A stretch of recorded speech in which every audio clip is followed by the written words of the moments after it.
Hello मेरे प्यारे बच्चों, स्वागत है आपका आपके अपने YouTube चैनल में डेफिनेट सक्सेस पाठशाला। मैं हूँ आपका mathematics mentor, mathematics teacher Pushpak sir. और आज हम आपके लिए लेके आए हैं चैप्टर नंबर 1 रियल नंबर का लेक्चर नंबर 5, जिसमें हम कवर कर रहे हैं NCERT एग्जाम्पल्स। कौन कौन से एग्जाम्पल्स मैं यहाँ पे आपको करवा रहा हूँ? एग्जाम्पल नंबर 5 से लेकर एग्जाम्पल नंबर 7। ओके, ये एग्जाम्पल्स इस लेक्चर में कवर हो रहे हैं बच्चों। ओके, आई होप आप इसके पुराने जो वीडियोस है, पुराने जो लेक्चर्स है, वो आप लोगों ने देखे होंगे, जहाँ पर हमने इसके प्रीवियसली एग्जाम्पल नंबर 1 से एग्जाम्पल नंबर 4 कवर करे हैं, एक्सरसाइज 1.1 कवर करी है और थ्योरी कवर करी है पूरी। थ्योरी के लिए एक वन शॉट लेक्चर हमारा है, फर्स्ट लेक्चर नंबर 1। अगर आपको रियल नंबर की पूरी डिटेल थ्योरी एंड कंसेप्ट समझना है तो आप लेक्चर नंबर 1 को पहले देखिए। ओके बच्चों, चलिए स्टार्ट करें। एग्जाम्पल नंबर 5, एग्जाम्पल नंबर 5 देखते हैं। Prove that root 3 is irrational. ये हमको प्रूव करना है कि रूट 3 एक इर्रेशनल है। ओके, अब देखो सबसे पहले हम क्या करेंगे बच्चों, कंसेप्ट समझना। कंसेप्चुअली इस क्वेश्चन को आप समझोगे तो मजा आएगा, रटोगे थ्योरेटिकली तो कोई मतलब नहीं है, डजंट मेक एनी सेंस। आप कंसेप्चुअली इस क्वेश्चन को समझने की कोशिश करिए। देखो हमारा प्लान क्या है, हमारा प्लान ये है कि पहले हम बोल देंगे कि रूट 3 इज रैशनल। रूट 3 को बोल दिया कि भाई रूट 3 तू अभी रैशनल है। रूट 3 को क्या कह दिया हमने कि आप तो रैशनल हो साहब।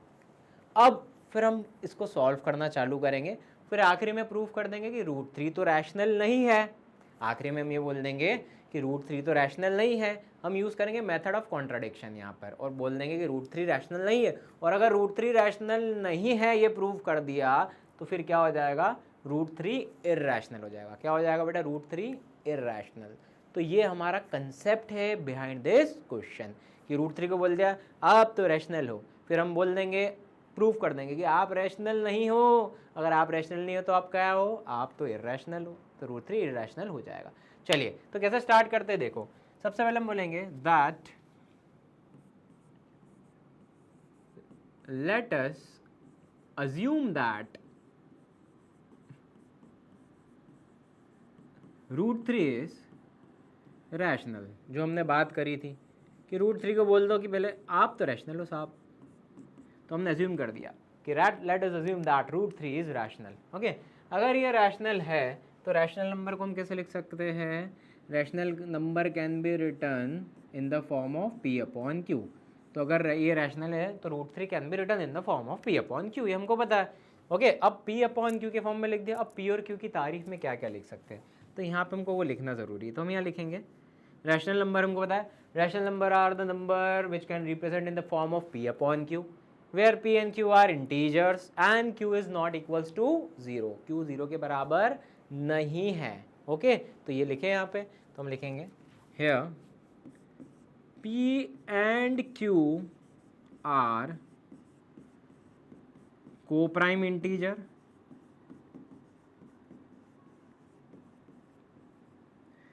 and q is not equals to 0।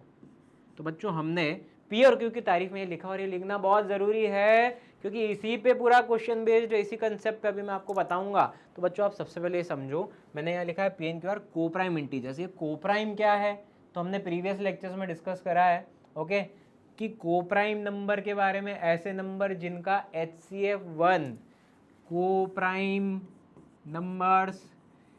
Okay, ऐसे नंबर जिनका HCF होता है 1, भाई हाईएस्ट कॉमन फैक्टर ही 1 होता है। जैसे एग्जांपल के तौर पे मैं 2 नंबर ले लेता हूँ, एक नंबर ले लिया 5 और एक नंबर 7। 5 और 7 में अगर हम देखें तो दोनों का HCF क्या होगा, 1 होगा। तो 5 एंड 7 आर को प्राइम नंबर्स, तो ये होते हैं को प्राइम। अब देखो आइडिया क्या है, idea behind the solution is, हमने बोल दिया कि पी एंड क्यू जो है वो तो को प्राइम अभी बोल दिया, तो इसका मतलब हम ये बोल सकते हैं पी एंड क्यू का HCF 1 है, बोल सकते हैं ना, क्योंकि पी एंड क्यू को को प्राइम बोला है हमने। तो पी एंड क्यू का HCF 1 है, इसका मतलब ये है कि पी एंड क्यू का जो हाईएस्ट कॉमन फैक्टर है अभी के लिए 1 है, तो इसका मतलब उनका कॉमन फैक्टर ही 1 हुआ, क्योंकि हाईएस्ट कॉमन फैक्टर ही 1 है। तो हम ये बोल सकते हैं बच्चों कि पी एंड क्यू का हाईएस्ट कॉमन फैक्टर 1 है। अब बच्चों हम क्या करेंगे वो ध्यान से सुनना। अगर मैंने पी एंड क्यू का अभी तो हाईएस्ट कॉमन फैक्टर 1 बोल दिया, हम यहाँ पर सॉल्व करते करते पी एन क्यू का हाईएस्ट कॉमन फैक्टर 1 के अलावा और कोई अगर बता दे तो इसका मतलब है हमारा जो अजम्पशन है वो गलत हो जाएगा। मैंने क्या बोला, ध्यान से सुनना। अगर मैं यहाँ पे अब सॉल्व करूँगा और मैं बोल दूंगा कि पी एन क्यू का तो हाईएस्ट कॉमन फैक्टर 1 नहीं है, कोई दूसरा नंबर है, वो भी मैं यहाँ पे शो कर दूंगा। इसका मतलब है जो हमने अज्यूम करा है ये अजम्पशन कि पी एन क्यू आर को प्राइम, ये तो गलत हो गया, फिर वो को प्राइम नहीं बचेंगे। अगर पी एन क्यू का मैंने हाईएस्ट कॉमन फैक्टर 1 के अलावा और कुछ बता दिया तो वो को प्राइम नहीं बचेंगे। इसका मतलब हमारा अजम्पशन जो है वो गलत हो जाएगा और ये रैशनल नहीं रहेगा, √3 रैशनल नहीं रहेगा। तो ये कंसेप्ट है हमारा कि अब पी एन क्यू को हमने पहले तो बोल दिया कि ये को प्राइम है, बट अब हम बताएंगे कि पी एन क्यू तो को प्राइम नहीं है।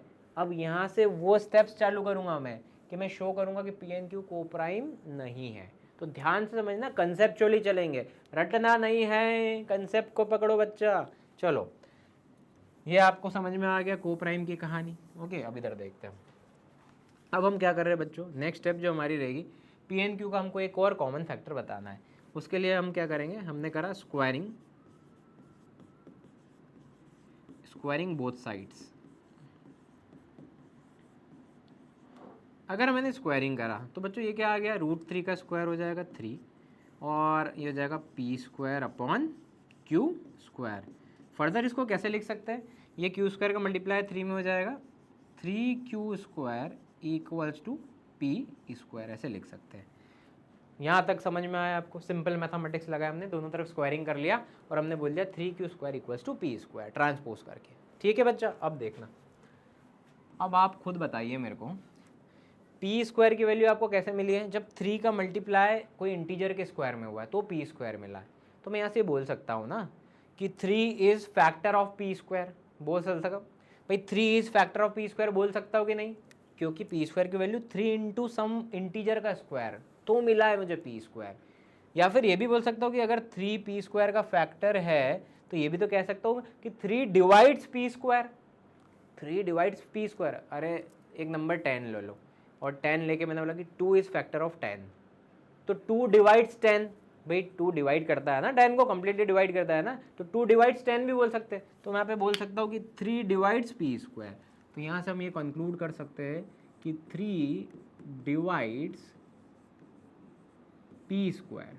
ओके, और बच्चों हमने एक थ्योरम पढ़ी थी, ओके, अगर आपको याद होगा कि a डिवाइड्स p² तो a डिवाइड्स p। ओके, आप हमारे थ्योरेटिकल लेक्चर में जाना, अगर 3 डिवाइड्स p² है तो 3 डिवाइड्स p भी बोल सकते हैं।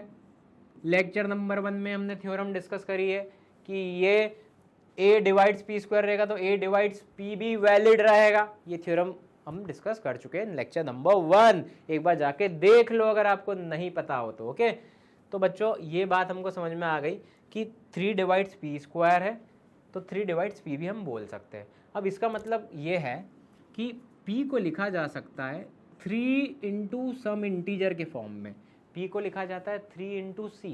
क्यों, समझो, देखो p² भी कैसे मिल रहा है, 3 इंटू सम इंटीजर का स्क्वायर करके मिल रहा है, तो हमने बोला था 3 डिवाइड p²। अब जब हम 3 डिवाइड्स p बोल रहे हैं, इसका मतलब 3 इज फैक्टर ऑफ p भी बोल सकते हैं, समझना, 3 इज फैक्टर ऑफ p बोल सकते हैं। अगर 3 जो है वो p का फैक्टर है तो p की वैल्यू 3 इंटू सम इंटीजर के फॉर्म में मिल सकती है। भाई 3 जो है वो p का फैक्टर है तो p की वैल्यू कब मिल सकती है, 3 इंटू सम इंटीजर। तो यहाँ पे c के बारे में क्या करेंगे, c is an integer. c की तारीफ में भी 2 शब्द हमको यहाँ पे लिखने पड़ेंगे कि c इज एन इंटीजर। अब बच्चों आगे देखिए हम क्या करते हैं, अब यहाँ पे हम क्या करेंगे, वापस से स्क्वायरिंग बोथ साइड्स। अगर हमने दोनों तरफ स्क्वायरिंग करा तो हमें क्या मिला, हमें मिलेगा p² इक्वल्स टू 3 का स्क्वायर 9c², ये मिल गया, p² इक्वल्स टू 9c² मिल गया। ठीक है बच्चों, अब देखो हमारा ऑब्जेक्टिव क्या है, हमारा ऑब्जेक्टिव है कि पी एन क्यू को हमने को प्राइम बताया है, लेकिन हम अब क्या करेंगे, पी एन क्यू को प्राइम नहीं है ये प्रूफ कर देंगे। तो कैसे करेंगे, उसके लिए हमको पी एन क्यू का एक और कॉमन फैक्टर बताना है। तो मैंने देखो 3 डिवाइड्स p से तो बता दिया कि 3 इज फैक्टर ऑफ p, हमने p का तो एक फैक्टर बता दिया कि p का तो एक फैक्टर क्या है, 3 है। क्या आप समझ पा रहे हो, 3 डिवाइड्स p से हमने बोल दिया कि 3 इज फैक्टर ऑफ p। अब अगर मैं q का फैक्टर भी 3 बता दूं, देखो P का फैक्टर तो 3 बता दिया, अगर मैं Q का फैक्टर भी 3 बता दूं तो PNQ का तो कॉमन फैक्टर 3 हो जाएगा, इसका मतलब PNQ का HCF 3 हो जाएगा और PNQ कोप्राइम नहीं बचेंगे। तो मेरा नेक्स्ट टारगेट क्या है, मैं Q का फैक्टर भी 3 बता रहा हूँ। ओके, अब Q का फैक्टर भी 3 बताने के लिए Q को यहाँ लाना पड़ेगा। भाई Q का रोल है ना, भाई यहाँ पे इस मूवी में Q का रोल है, तो Q को कैसे लाए, तो P square equals to 9c² लिखा है, अब पी स्क्वायर की वैल्यू देखो यहाँ से सब्सटीट्यूट करी जा सकती है। तो ध्यान से देखना बच्चों, इसको मैंने बोल दिया कि this is my equation number 1। यहाँ से पी स्क्वायर की जगह 3q² लिखा जा सकता है, क्योंकि यहाँ q का इन्वॉल्वमेंट होना ज़रूरी है। अभी मेरा टारगेट है कि 3 का फैक्टर q, यहाँ पे 3 को q का फैक्टर भी मैं बता दूँ, ये मेरा यहाँ पर टारगेट है बच्चों। तो मैं क्या करूँगा, यहाँ पे पी स्क्वायर की प्लेस पे 3q² लिख दूंगा बाय यूजिंग 1। तो ये बच्चों मैंने क्या लिख दिया, पी स्क्वायर की प्लेस पे 3q² लिख दिया बच्चों। ओके, और ये कैसे लिखा, भाई बोर्ड एग्जाम में पूरे नंबर चाहिए ना, तो सब डिटेल में लिखना पड़ेगा हमें, पूरा डिटेल में लिखिए। ये पी स्क्वायर की जगह 3q² कैसे है, बाय यूजिंग इक्वेशन 1, तो यहाँ लिख देंगे हम बाय यूजिंग इक्वेशन EQU, ये है इक्वेशन नंबर 1 यूज़ करके ये आया है। सही है बच्चों। अब देखो इसको फर्दर सॉल्व करेंगे, तो ये 3 नीचे आ गया, ट्रांसपोज करा 9 के नीचे 3 आ गया, 9 डिवाइड बाय 3, तो यहाँ बचेगा 3। तो बच्चा q² की वैल्यू हमको कैसे मिलेगी, जब 3 का मल्टीप्लाई कोई इंटीजर के स्क्वायर में हो रहा है, और यहाँ भी वही था, p² की वैल्यू कब मिल रही थी, जब 3 का मल्टीप्लाई कोई इंटीजर के स्क्वायर में हो रहा था। तो इससे हमने क्या लिख दिया था, 3 डिवाइड्स p²। इससे क्या ऐसा लिख सकता हूँ क्या, 3 डिवाइड्स q²। भाई q² की वैल्यू क्या मिल रही है, 3 इंटू सम इंटीजर का स्क्वायर।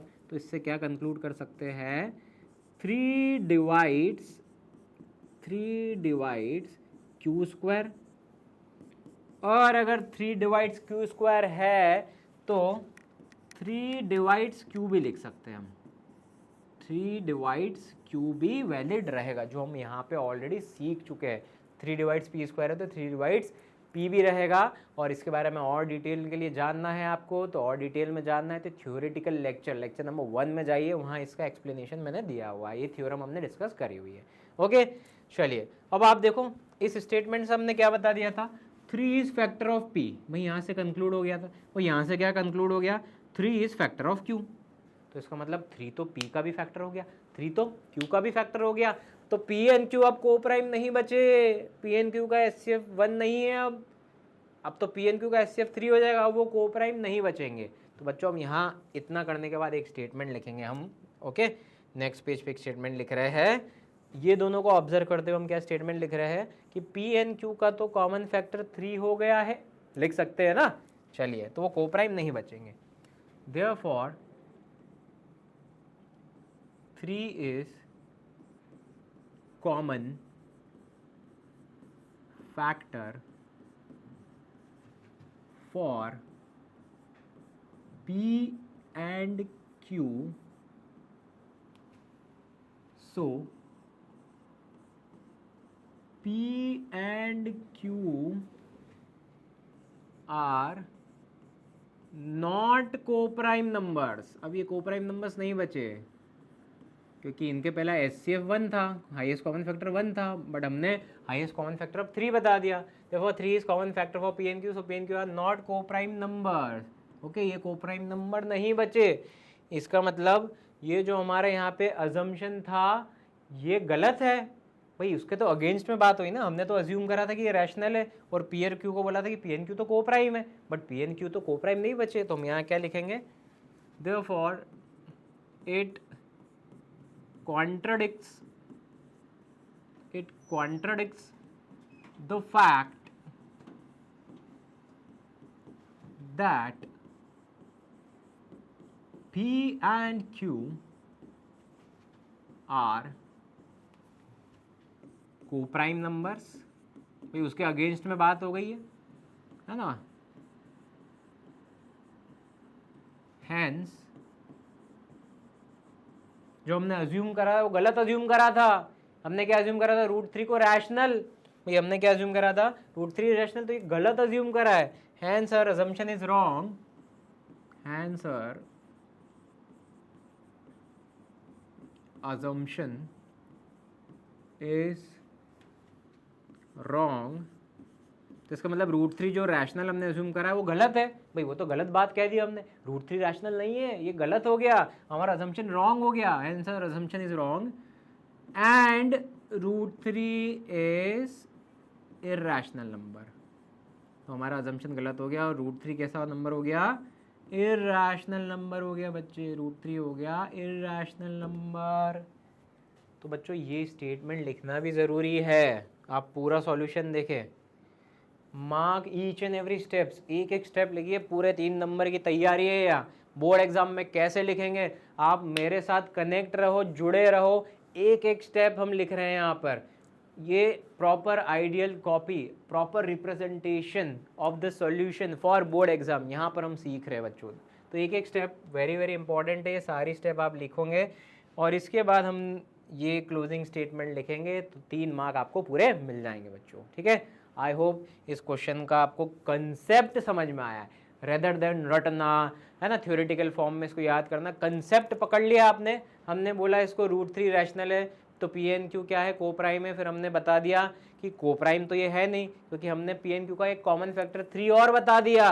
भाई को प्राइम का तो क्या रहता है, को प्राइम का तो कॉमन फैक्टर 1 रहता है, एचसीएफ 1 रहता है, लेकिन हमने यहाँ पे क्या करा, सॉल्व करते हुए 3 कॉमन फैक्टर पी का बता दिया, इसको सॉल्व करते हुए 3 एक फैक्टर क्यू का बता दिया, तो पी एन क्यू का एक कॉमन फैक्टर और बता दिया 3, तो इसका मतलब वो को प्राइम नहीं बचे।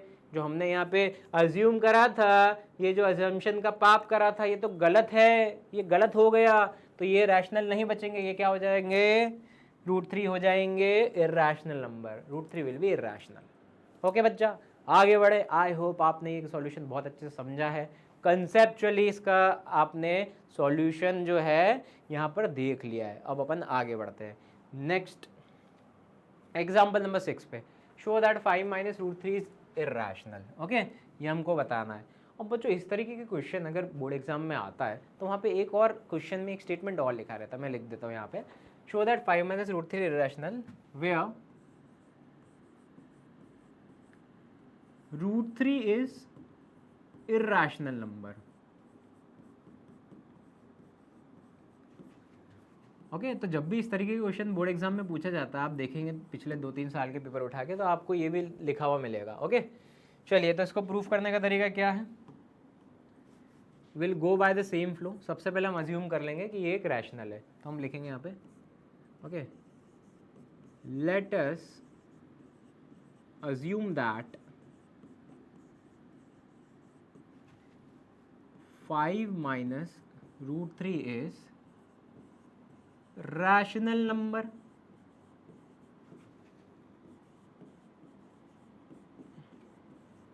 ओके भाई, ये तो हमको पता है, अज्यूम करना है ना, पहले वही अज्यूम्पशन है हमारा लास्ट क्वेश्चन वाला, तो अज्यूम कर लिया। अब ये रैशनल है, तुम क्या लिख सकते हैं, 5 माइनस रूट थ्री को आप लिख सकते हो in the form of p upon q, और पी और क्यू की तारीफ में 2 शब्द हो जाए, where p and q are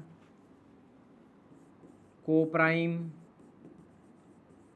integers and q is not equals to 0। ठीक है बच्चों, सही चल रहा है। अब देखो, अब इस क्वेश्चन के पीछे का कंसेप्ट समझना, बहुत ध्यान से कंसेप्ट समझना। ओके, हम क्या करेंगे, ये जो क्वेश्चन है हमारा, ओके, 5 माइनस रूट थ्री, इसमें जो इर्रेशनल पार्ट है, हमको पता है रूट थ्री एक इर्रेशनल पार्ट है, तो उसको मैं क्या करूँगा, यहाँ पर इक्वेशन के LHS और RHS, ओके, 2 पार्ट दिख रहे हैं आपको, तो इर्रेशनल पार्ट को एक तरफ ले जाऊंगा और जो रैशनल पार्ट रहेगा उसको दूसरी तरफ ले जाऊंगा। मेरा कंसेप्ट क्या है, ध्यान से सुनना। कंसेप्ट ये है कि इर्रेशनल पार्ट को मैं एक तरफ, जैसे रूट थ्री इर्रेशनल है तो उसको इक्वल टू के एक तरफ और बाकी सबको इक्वल टू के दूसरी तरफ ले जाऊंगा, तो रैशनल के सामने इर्रेशनल पार्ट हो जाएगा, तो फिर गलत काम हो जाएगा। समझ रहे हो आप? तो चलो, पहला ऑब्जेक्टिव ये है कि जो इर्रेशनल पार्ट है, इर्रेशनल पार्ट कौन सा है, रूट थ्री है, उसको एक तरफ ले जाते हैं, तो उसको एक काम करता हूँ, नेगेटिव ऑफ रूट थ्री है तो RHS में ले जाता हूँ, पॉजिटिव ऑफ रूट थ्री हो जाएगा, और P अपॉन क्यू ये तो रैशनल है, इसको मैं LHS में ले आता हूँ।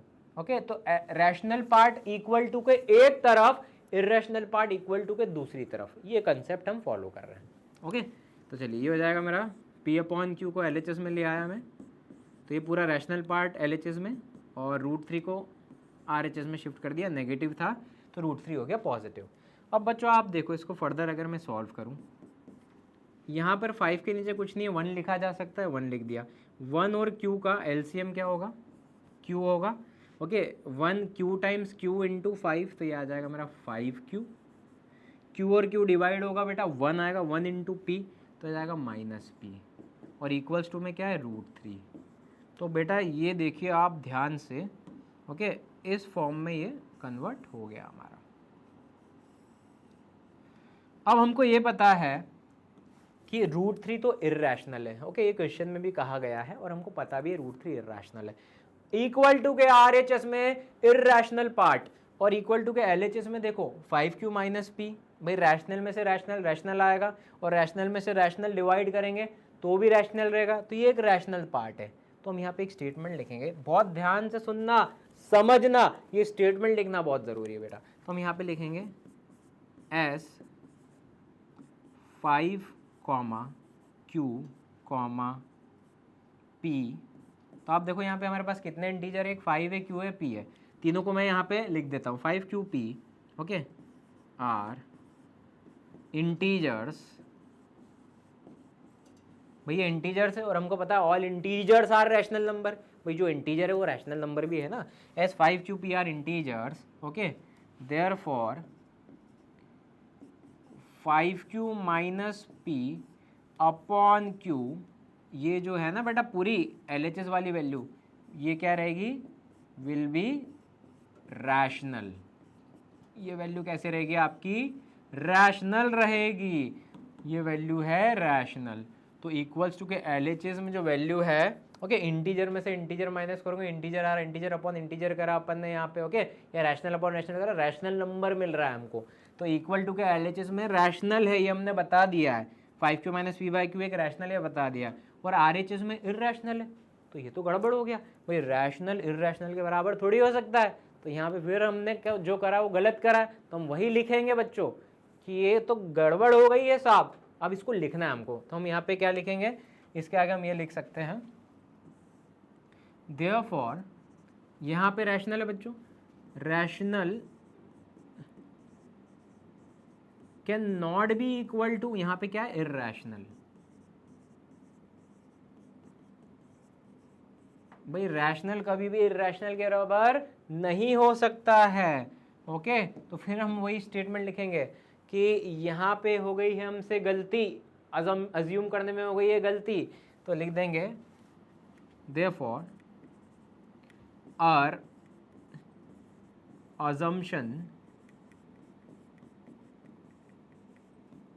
is wrong and 5 minus √3 is irrational number। कैसा नंबर हो गया ये, इर्रेशनल नंबर। ठीक है बच्चों, आई होप आपको समझ में आया है, सॉल्यूशन का कंसेप्ट समझ में आया है। कंसेप्ट ये है कि जो इर्रेशनल पार्ट है उसको एक तरफ कर देंगे, जो रैशनल पार्ट है एक तरफ कर देंगे, फिर हम बाद में बताएंगे कि भैया रैशनल और इर्रेशनल तो बराबर नहीं हो सकते हैं, तो हमारा जो अजम्पशन है, जो हमने अज्यूम करा है वो तो गलत है, गलत कर दिया है हमने, तो अजम्पशन गलत हो गया है, तो इसका मतलब 5 माइनस √3 कैसा हो गया, एक इर्रेशनल हो गया, इर्रेशनल नंबर हो गया। बात समझ में आई, बड़े क्वेश्चन नंबर 6 डन। आगे बढ़ते हैं question number 7। Okay question number 7 देखते हैं, बड़ा सेम वही कंसेप्ट है, वैसे ही फटाफट करते हैं। हमको पता है ये क्वेश्चन कैसा करना है, जो इर्रेशनल पार्ट है उसको एक तरफ ले जाओ, रैशनल पार्ट को एक तरफ रहने दो, इक्वल टू के दोनों लेफ्ट और राइट में। Okay show that 3√3 is irrational. अब बोर्ड एग्जाम में कैसा पूछा जाता है, ये तो लिखा रहता है, इसके साथ में एक और डेटा लिखा रहेगा, क्या लिखा रहेगा, वेयर √2 इज इर्रेशनल, ये भी लिखा रहेगा वेयर √2 इज इर्रेशनल। चलो इसको सॉल्व करें, जल्दी फटाफट करें बेटा। तो अज्यूम कर लेते, late us assume that 3√2 is rational number. सबसे पहला हमारा काम यही रहता है, इसको बोल देते रैशनल है, बोल दिया 3√2 इज रैशनल नंबर। देयरफॉर 3√2 को कैसे लिख सकते हैं, इन the form of P/Q। Okay लिख दिया, और P और Q की तारीफ में दो शब्द जो हमेशा हम कहते हैं, where P and Q are coprime integers and q is not equals to 0, q 0 के बराबर नहीं है, डिनोमिनेटर 0 के बराबर नहीं होगा।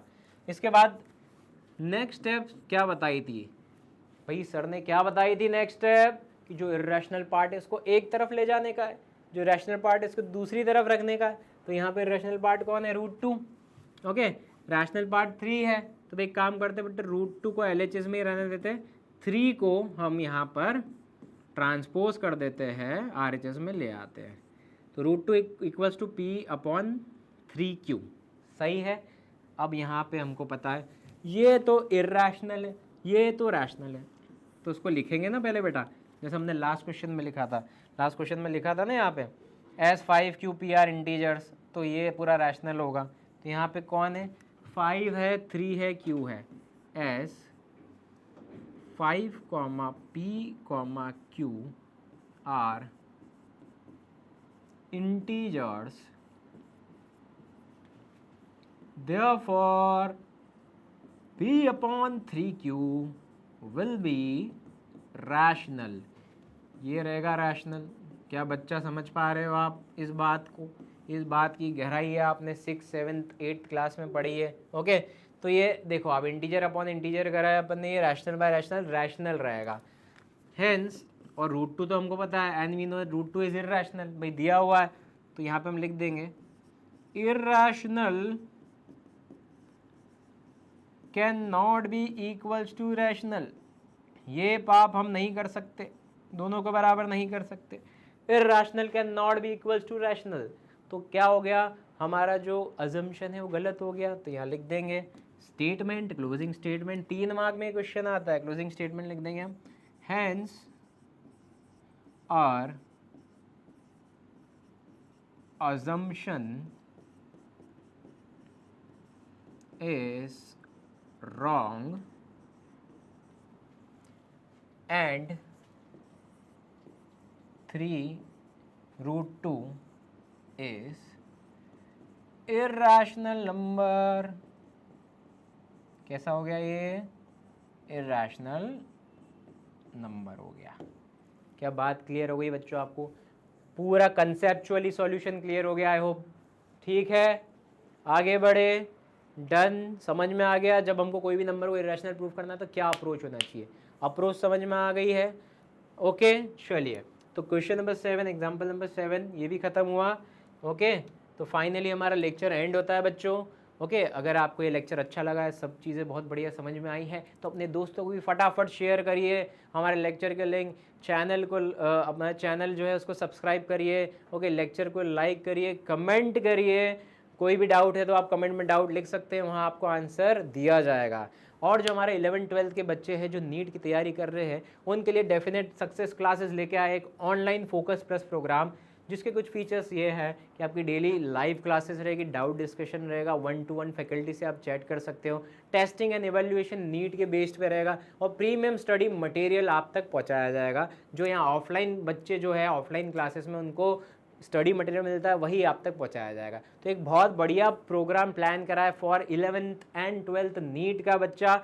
तो बच्चों, आपके जो भी दोस्त हैं 11th 12th वाले नीट के बच्चे जो हैं, उनको आप इस प्रोग्राम के बारे में बताइए, और डिटेल के लिए इस नंबर पे कांटेक्ट करिए, लिंक डिस्क्रिप्शन में दिया है, ओके बच्चों। तो आई होप आपको आज का लेक्चर समझ में आया होगा, और आप हमसे जुड़े रहिए, हम लेके आएंगे अब एक्सरसाइज नंबर 1.2 अगले लेक्चर में, okay. Thank you for watching this lecture, have a nice day, good bye.